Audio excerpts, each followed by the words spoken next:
buka Selat Hormuz dalam 48 jam. Rusia dan Tiongkok diyakini juga tengah menyusun rencana membantu Iran.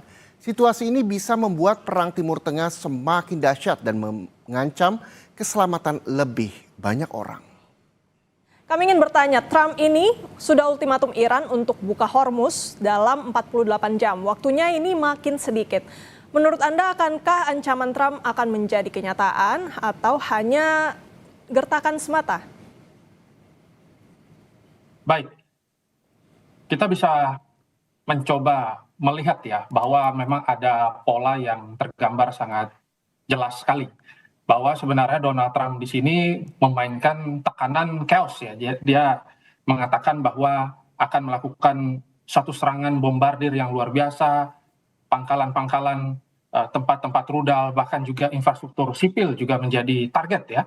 Nah, tapi ini bisa dikatakan menjadi salah satu strategi Amerika untuk menghukum Iran. Itu pandangan dari Amerika Serikat. Mereka mengatakan bahwa mereka harus membuka selat ini dalam waktu secepatnya. Akan tetapi, kalau kita lihat kembali strategi yang dilakukan oleh Iran, ini cukup cerdik sekali. Mereka sudah memiliki pengalaman dalam perang kapal tanker ya, tahun 1987 sampai 88. Di sana bukti nyata bahwa mereka mampu menunjukkan resiliensi yang cukup kuat.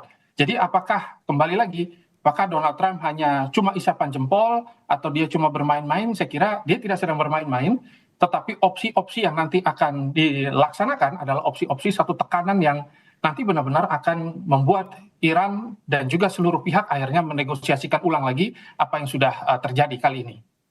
Iya, Pak Fatah, kita juga melihat bahwa sebenarnya ultimatum ini sudah dikeluarkan oleh Donald Trump berulang kali. Kali ini apakah serangannya akan lebih besar atau seperti apa menurut Pak Fatah? Yang pasti pangkalan listrik ya, atau pusat listrik Bushehr itu akan diserang. Terus juga titik-titik di mana arsenal dari Iran itu juga seperti Isfahan ya, yang sudah diserang oleh Israel, dan juga Fordo, serta berapa jembatan-jembatan. Jadi nanti pertama yang akan diserang adalah listrik dulu. Setelah listrik nanti dipadamkan, kita bisa melihat bahwa kondisi politik dan juga kondisi ekonomi Iran yang kian tercekik membuat mereka akhirnya mengalami satu kondisi yang cukup tertekan. Nah, apabila ini diserang lagi, maka tekanan ini akhirnya menjadi maksimal. Nah, selanjutnya nanti akan ada jembatan-jembatan penghubung sipil dan juga penghubung militer. Nah, ketika ini nanti dihancurkan, maka Donald Trump mengatakan power plant day, dan yang kedua adalah bridge day. Jadi keduanya ini akan tidak berjalan beriringan, tetapi nanti akan bertahap. Jadi Donald Trump sekarang berupaya semaksimal mungkin untuk menang secara politik begitu. Karena dia merasa bahwa perang ini ada perpanjangan tanah politik.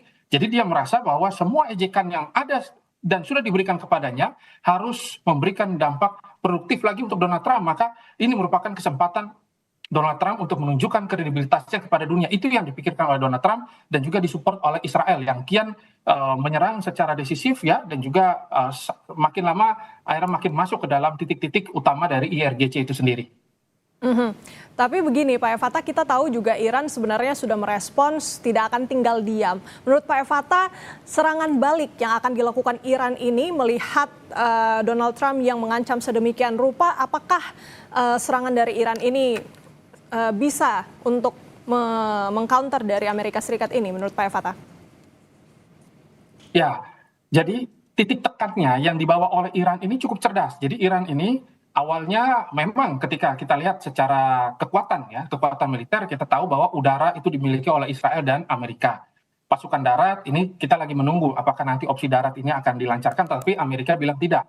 Nah, kalau di laut dan juga strategi serangan retaliasi dari Iran dan juga upaya mereka untuk mengontrol Hormuz, inilah titik yang membuat semua negara akhirnya berhati-hati begitu untuk melakukan eskalasi jenis apapun.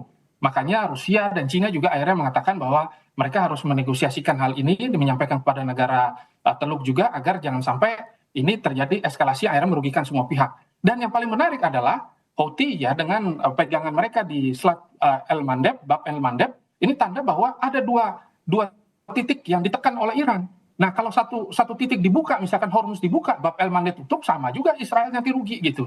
Jadi semua titik akhirnya terkunci. Inilah yang cukup menarik dimainkan oleh Iran ya, bahwa mereka tidak takut sama sekali dan silakan saja mereka menyerang atau membunuh. Mereka ini seperti ular hydra ya. Jadi kepala dipotong tumbuh lagi, kepala dipotong tumbuh lagi. Jadi mereka tidak takut dalam atrisi perang asimetris hari ini.